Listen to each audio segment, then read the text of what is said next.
Hello, you wonderful people, and welcome to another episode of SuperFantaFi. This being a show I talk about TV shows of the supernatural, fantasy, and or science fictional genre. For today's episode, I'm going to talk about Season 1, Episode 6 of Percy Jackson and the Olympians. A lot of really interesting things went down in this episode, so let's break it down. So I thought that opening was really interesting, where we have, it's quote-unquote, Percy's headmaster from his academy/school talking to the lightning thief, and it's like, right, you screwed this up, and you ended up stealing it. I gave you all the means necessary to do it, and what did you do? You have someone take it from you, which I'm like, so is that supposed to imply, like, I mean, I guess, like, Hades is like, well, at the end of the day, it's in my possession, maybe, but I guess not then? The way he was talking about it, like, oh, you failed, like, so I guess he didn't deliver it, maybe someone else stole it from him, and then Hades stole it from them, so that's why it's currently in Hades' possession, or not, because, like, once again, it's like, if I remember correctly, the thief still has it. Once again, this is that borderline between what I can remember from the movie and having never read the books, but I'm like, doesn't the thief still have the Master Bolt in the movie? Once again, no spoilers on who the thief is. I mean, because we finally find out who they believe the thief to be, Clarice, so I thought that was interesting. And like I said, I don't even remember from the movie if they ever had like another, because maybe Clarice was also in the movie and I just don't remember her. Obviously, the character stands out a lot more, even though she was only in one episode. She plays into, like, yeah, Percy's constantly had to deal with bullies, so of course, like, she sticks out, and especially when you're like, I didn't even think about it last episode. I didn't even cross my mind of, like, even though I said she just sticks out in my mind, I think it's so funny it didn't even cross my mind, because I forgot, like, right, she has Ares, she's one of Ares' kids, but it never correlated in my head when Ares popped up last episode. Completely let that slip my mind, so it makes sense why you jump to her being the conclusion. It's like, that's one of his kids, she's at the camp, she's already got beef with Percy, so it's like, very, like, she'd do anything, prove herself to her father, and Ares got stuff to prove too. It's a whole thing, right? So it makes sense why they jumped to that conclusion, but that's going back to my point of, like, because obviously, like, I feel like you don't really get a lot of time with the actual thief of, like, you get a little peek behind the curtains a little bit in this episode where it's like, oh, you find out, like, the headmaster or Hades is talking to the Master Bolt thief, because it's like, right, this isn't just about a war between Poseidon and Zeus. This is about something even beyond that, which I'm like, does that tie into the because I don't remember that being a through line of, like, it was only about the war. I don't know if there was it building to anything else, because I don't remember that all built up into what was the second movie. Once again, I don't remember the second movie that well. I feel like I remember a lot more about the first movie, but that might also just because I have such a refresher on it, because the TV show is, like, scratching that part of my brain where it's like, we haven't gotten to that part in the story for the TV show, so it hasn't scratched those parts of my. I remember bits and pieces of what, like, the ultimate bad guy was, so that is connected through line. But I would assume that kind of, I just don't remember the connective tissue between the first movie and the second movie, and maybe it is that same connective tissue of, yeah, it's about the brewing war between Zeus and Poseidon, but there is something brewing behind which leads into the second movie, and that could be the same thing. If what I remember about who the ultimate bad guy was from the second one, if that ties in, I mean, it obviously ties in, because it's all in that godhood realm and stuff, so it's all connected. I just don't remember if there's a direct correlation from the first movie to the second movie in that overarching sense. I'm not doing a good job of explaining that. I'm so sorry. Either way, I kind of went on this whole diatribe. The reason why I was also wanted to talk about that opening, because I'm like, okay, so is that implying, like, his headmaster is Hades, and he was just, like, because without, being able to see through the mist, you just assume anyone you come. I mean, what happened? Percy and Annabeth and Grover did not realize that was Ares on the bike until, like, he was like, yo, like, it wasn't until, like, Annabeth, like, was like, oh my god, that's Ares. So you wouldn't immediately recognize the gods amongst gods and stuff like that unless you were in the know. So I was about to say, like, he could be Hades and he was just hiding himself the entire time, or is it just that thing of, it's a dream and he's choosing the face of someone you know, just because it's your dream and it's easier to manifest someone you've never met before as someone you have met. Because they shot the headmaster, that actor, I'm blanking on his name, but, like, that actor, I've seen him in a multitude of things, but they shot him, like, in, like, darkness. You can barely make out like his face at all. They did the same thing in episode 1. So I'm like, is it just an aesthetic choice of he's this imposing figure kind of hidden in the darkness? And because that's kind of what Hades represents in the grand scheme of things, that's how Percy's mind is projecting this. I'm wondering, is it going to, because I know, God, there was something else that did this, and I can't think of what it is off the top of my head.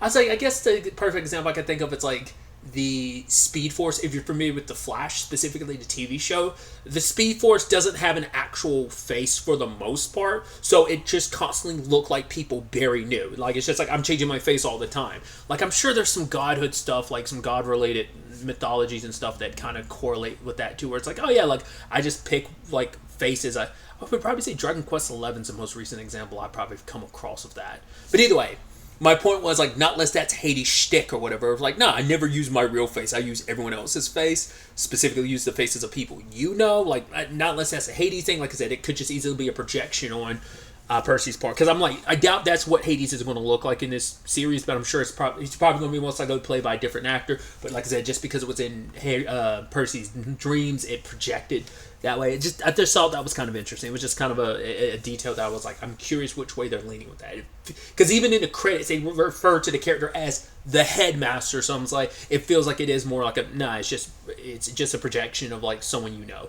So that's not what Hades is going to look like. But I think, as I said, it's just representing. I thought it was interesting how they filmed that actor in both the first episode and this episode in the same regard, because you're kind of filling that same role to Percy, how he viewed you in episode 1, and now how you're being viewed in this capacity. So even talking directly to Percy, being like, hey, it's too soon for us to meet. We haven't met yet, but we'll meet soon enough. Which makes me wonder, is the person Percy's been talking to the person that, because it almost sounded like I said, the person that Percy was talking to in the dreams before, was that also Hades?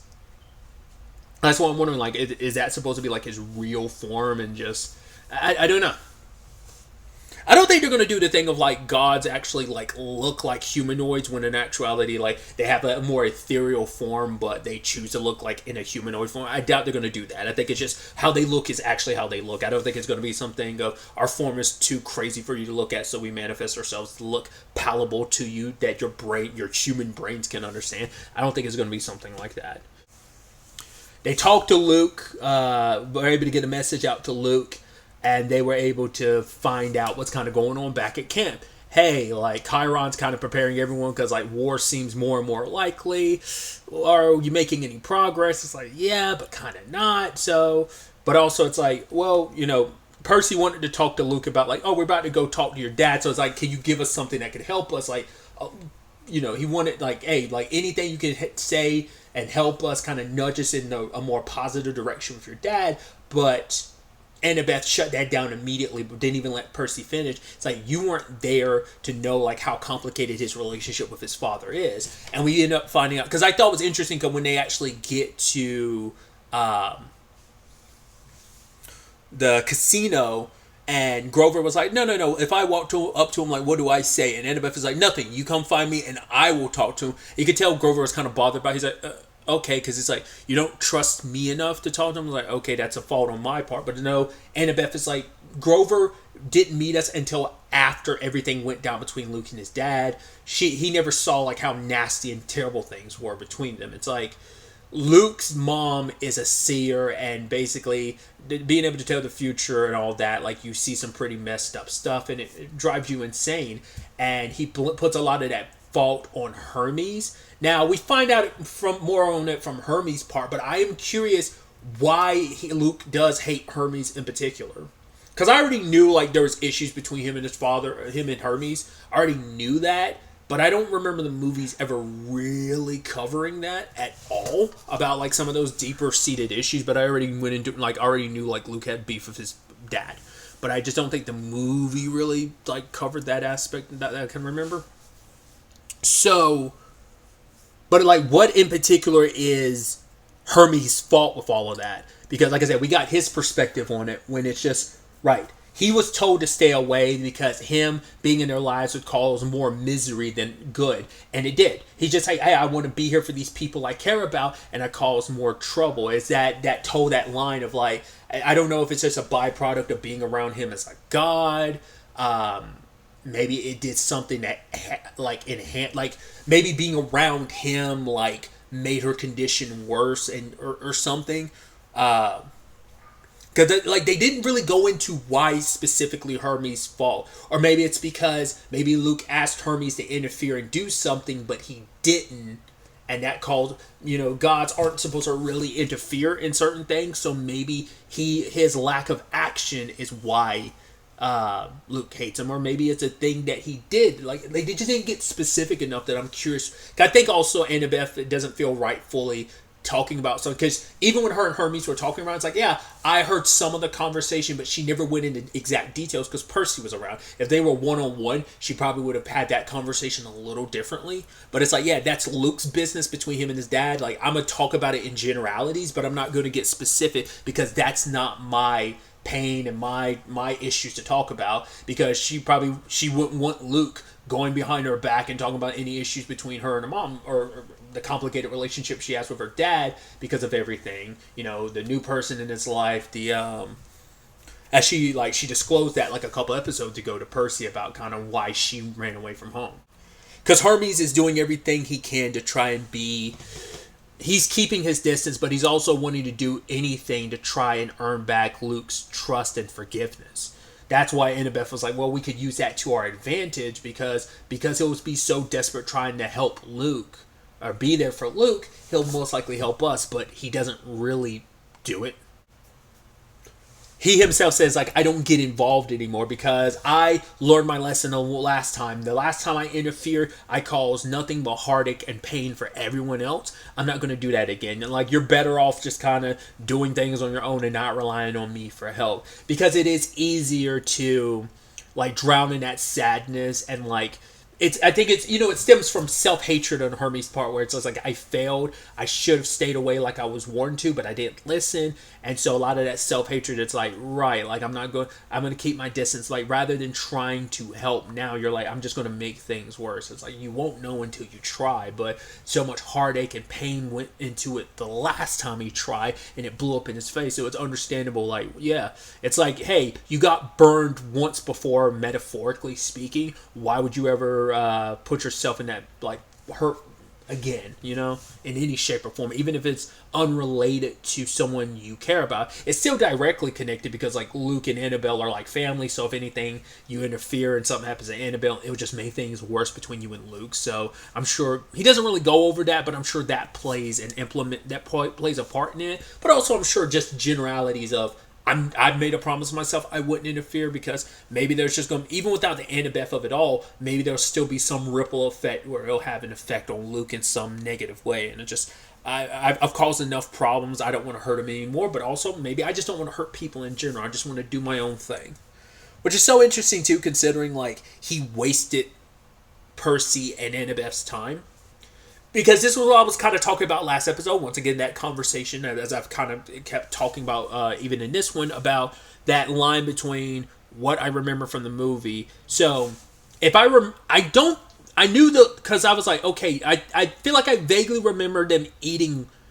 I don't remember if it was cookies or just food in general, but I do remember the Lotus foods. They were eating things in the movie, and that skewed up their memories. This is what I was talking about previous, where I knew the end result. I was like, okay, I knew they ended up running out of time because they lost track of so much time in the casino. In this particular version, they're pumping Lotus flower into the air, because I was like, they're not eating anything. I was like, oh, so you're not going to get, but it's like, no, that was kind of a moot point, because I don't know if that, like I said, I don't know if the movie changed that, and it pumping into the casino is more closer to the book versus like the food, or maybe that was a change they made to be like, oh no, let's kind of go about it like, what was it? What's the word, the term I'm looking for? Averting your expectations. I don't know if that's kind of what they were going for here. Like I said, I don't know if it's like a more like, no, this is straight up how it happened in the books as well. But yeah, because of that, because it wasn't even. Let me get this straight. Let me get this out correctly, is what I'm trying to say. With the movie, I feel like I remember they were caught in such a haze. That's what made them lose time. The whole element of no, time just moves differently in this casino. I feel like that's just something from the show. I think specifically the haze of they were lost and then they were drawn back to their quest. and they're like, oh, holy crap, we lost like 3 days or something like that. I feel like I don't remember them being like, oh, it's like that because the casino is in a different space and time. Time works differently here. As Percy puts it, like seconds out there could be minutes in here. Almost a little bit of a, well, no, it was the other way around. Seconds in here can be minutes out there. I got that backwards, sorry. It's like a reverse hyperbolic time chamber. I did think it was interesting that was like when Percy and Annabeth's like, because Percy's memory starts slipping a little bit when he was like, oh my god, Grover's gotten so much older. How long have we been here? It's like, oh, I remember Grover. I was like, oh, that sucks. But I was like, because when he went up to Annabeth and he was talking to her, I was like, she's not going to remember who you are. And she was like, oh, so that's why Hermes kept us at the table. I was like, wait, you do remember? Because I thought in the time he was away from her, I was like, oh my god, he's going to run into her. She's not going to remember anything and it's going to be a problem. Then eventually he's going to forget. I thought this is how it was going to go, but it turned out not to be the case. The only person who ended up forgetting was Grover, which we'll get to his side of things in a second. But I thought it was so interesting. I was like, huh. I was wondering if that was like a demigod thing of like, is it because they're demigods that they weren't affected and Grover being a satyr didn't give them the same protection? But it turns out no, because, and it was actually a really beautiful sentiment where even Grover's later on like, how did I forget so much? And you guys didn't. And he felt bad about forgetting as much. But Annabeth says, because you were alone, like me and Percy were together, and it's easier to forget the things that are very important when you're alone. I was like, one, that just thematically was, I just thought it's kind of a beautiful like sentiment. The whole like, yeah, like it's easy to remember when you're kind of remember the things that are important when you're not alone. Like I just love that sentiment, but also it's very like poignant and poetic in the grand scheme of what the story is and stuff. So I just thought that was interesting. That being the justification for why it happened. But speaking of Grover, he ended up running into another satyr, Augustus, and he was like, oh, I heard about you from like my Uncle Ferdinand. In fact, you're the person that inspired him. I actually found my Uncle Ferdinand, and it's like in New Jersey. He obviously didn't want to go too specific into it, especially because he knew like, okay, Augustus, like you're like out of it right now. You're forgetful of everything. But he's like, oh, I'm here because I found Pan. Which I think speaks volumes. Even though like the Lotus is constantly being pumped in, he was able to kind of grasp onto enough to latch onto it. Like, hey, like you're here, like you can help me, right? And I was like, that's going to be an issue because you're going to be so focused on a mission as a satyr rather than being there for this grand quest that you're a part of. You're going to like stray a little bit, which kind of ended up happening, but it was interesting because from Grover's perspective, it's like, my friends know, but they don't understand, like, because they're not satyrs, they can't ever fully understand what this means to them. Because also, like, he has a very different relationship with nature than they do, which I'd skipped over it, but the whole bit at the beginning, where it's like, yeah, the animals, like, they've actually got their own plan to get out of here, and they're going to help us. It's like, oh, well, what's the missing piece of the plan? No thumbs, you know? But it's like, oh, yeah, they've got, it's elegant and masterful, and the whole plan was just, hey, let's bust out of here and just be out in the middle of the street causing havoc. It's like, oh, they're going to be in danger? It's like, no, they're going to be fine. He's like, no, isn't it more dangerous for the humans? And Grover's like, oh. And that, which I think kind of shows you his priorities. Of like, I kind of don't care about the humans. All I care about is animals, because he is more, the satyrs in general, more in tune with the nature. So that's where I'm like, I think that's what he was getting at when he was saying, like, I don't think I could ever fully explain this, because another satyr will understand, because we are so in tune with nature. It's not something you can really fully explain to Annabeth and Percy, because it's like Percy could probably understand to some level, like, right, finding Pan is like, to me, as important to me as like you finding your mom. It's not the same, and it's not meant to be equatable. It's just, it's something like, when you feel it, and you know. And it just, there's no like putting it into words in a way that like someone that isn't a satyr can't really understand. It was interesting too, finding out like, oh, you also have to go through a whole rigmarole to go, like, you can't just, you have to actually have a license to go look for Pan. There's actually an official system that you have to kind of go through, I guess, sign paperwork. It's almost like being a driver. You have to get your like driver's permit and then your license. You have to have a license to go look for Pan. I guess it's like, it's not even just a coming of age thing. Like, you have to go through, I mean, we don't know what the specifics. It'd be interesting if there's like some satyr DMV you have to go through to get your license. Like I said, you have to fill out paperwork. Maybe it's a culminate, well, because I'm about to say, he is older. He's supposed to be like 24, but maybe that doesn't mean anything. Maybe in the grandest schemes of like how long a satyr lives, which I don't know what a satyr's lifespan is, but maybe 24 is pretty much a kid. But him making the whole point to Percy and then being like, oh, well, actually, I'm not 12, I'm actually 24, that it makes me feel like satyr age probably.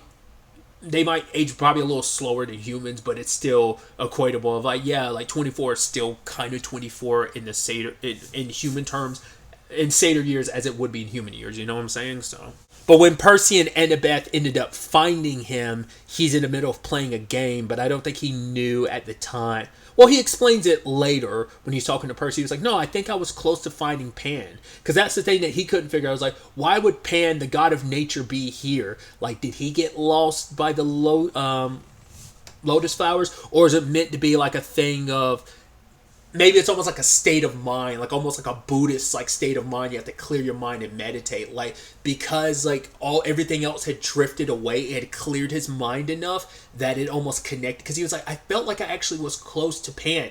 Maybe it's not specifically the game that was leading you there, but maybe the state of mind that you were in now that your mind is clear. Like it's almost like you opened your third eye and was able to kind of connect with the nature of things by finally clearing away all the stress and distractions of everything else. That's what brought you closer to Pan. Like I said, maybe it is a state of mind thing. Because like I said, Augustus is going around the place and it seemed like he's like talks about being on the cusp of it. He's like, but you'll help me, right? He's stuck in this haze, and I think the haze is both a benefit and detriment when it comes to trying to find Pan. That's just my takeaway from it. We don't really get enough to really say one way or the other, but that's kind of the vibe I'm getting. Maybe that's just a misinterpretation on my part, but that's how I interpreted that. But that's my takeaway from it, which could be 100% wrong. I had also skipped over it because, it touches back on the whole Hermes and Luke of it all, but he had specifically said the advice that he was given to stay away from Luke and his mom was given to him by Poseidon, because it's like, right, it's hard as a parent to stay away when you see your child struggling so hard, but that's just part of being a parent. Like, sometimes it's like, hey, it's that in a metaphorical sense we're using gods as the example, but it's no different from a parent. Like, hey, sometimes you gotta let your baby like cry it out. You can't be there to kind of like help them up all the time. Sometimes you gotta let them struggle through things and stand up on their own, but it's like from a parenting standpoint, Hermes was like, do you know how hard it is to see someone you love? You're so close to someone that you love, but you being around that person, you're causing each other more pain. And he touches Percy, and we cut to a younger Percy in the car. I guess maybe there was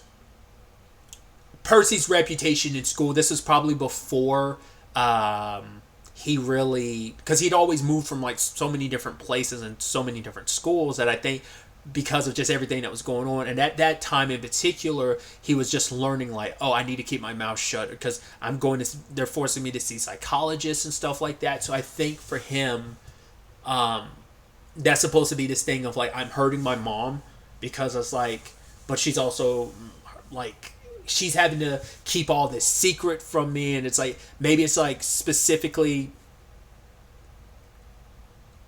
I don't know if that's supposed to be like at that time, like Percy just feeling guilty about my stuff is kind of screwing up my mom's life a little bit, and now he's able to look back on it retrospectively of like the pain that she couldn't tell me what was going on. She had to watch me in pain, even though she knew the answers, but I wasn't ready to hear them yet. I wasn't ready to embrace this godhood side of myself.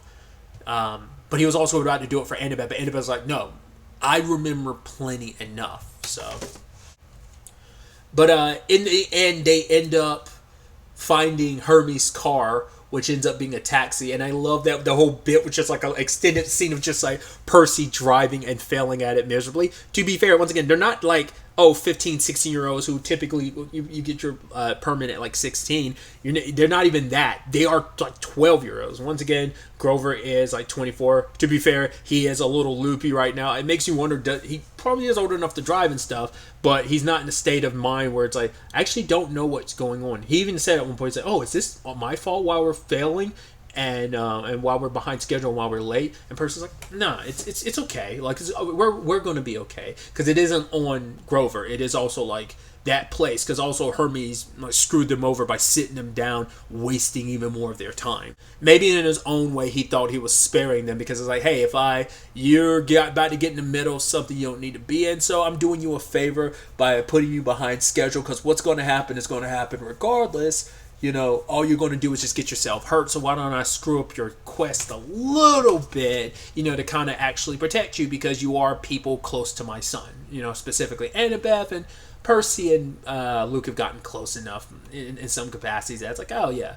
Maybe he's also doing that because of Poseidon's advice to him, where it's like, I kind of owe your dad one, so I'm going to do him a favor in this regard, even though Percy had made a point like, oh, I'm going to meet with my dad, and maybe just, I don't know, God's just doing God stuff, being dick sometimes. Maybe that's all there is to it. Maybe it doesn't have to be deeper than that, but I feel like there is more to like him wasting their time. Like I said, maybe he does believe he is doing them a favor.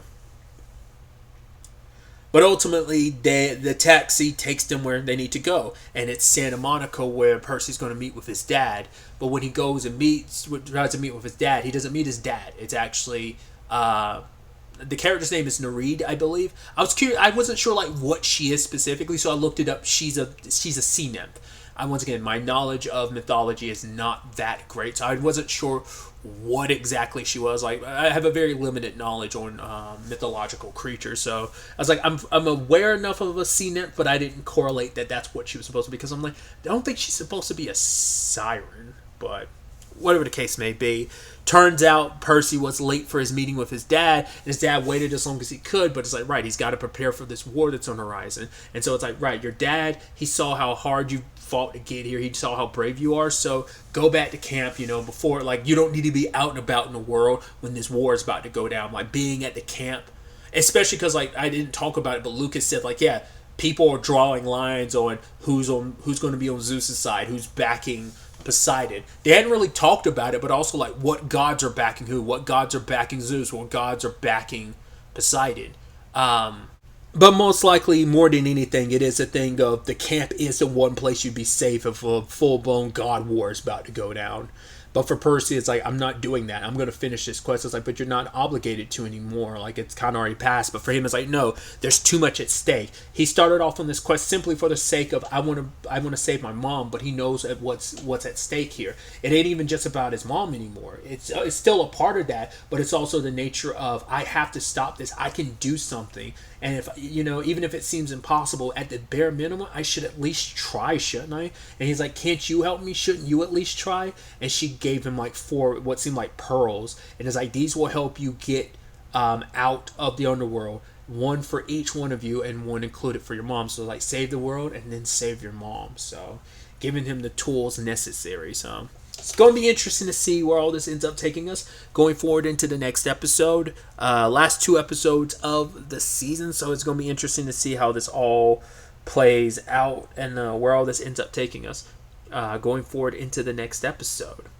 But really, that's all I want to talk about. Until the next time we meet, be happy, be safe, live life to the fullest, and enjoy it. Good day, and goodbye.